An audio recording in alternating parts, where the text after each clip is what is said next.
आजको एक्सर्साइज चाहिँ गल्फ बलबाट गरिन्छ। मसँग चाहिँ 2टा गल्फ बल चाहिँ यस्तो छ। यो चाहिँ काम नलाग्ने गल्फ बल हो। यो 2टा भए पनि हुन्छ, एउटा भए पनि हुन्छ। आजको एक्सर्साइज चाहिँ पैताला कुर्कुच्चा अथवा हाम्रो सोलको खुट्टाको सोलको लागि। अब पहिला चाहिँ म एउटाले गर्छु।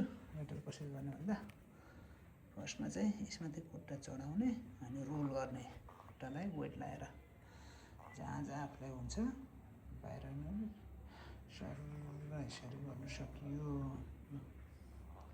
यसरी गर्नु सकियो।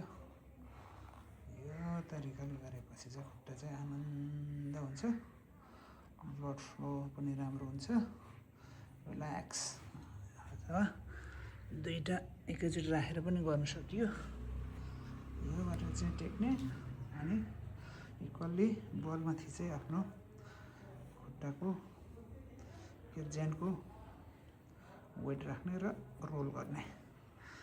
मलाई चाहिँ अब पुग्यो यति भए आनन्द हुन्छ है। ल धेरै कुद्दाखेरि जगिङ वकिङ धेरै उभिनु पऱ्यो भने चाहिँ उभिने मान्छेहरूको लागि चाहिँ यो चाहिँ उपयोगी हुन्छ। ल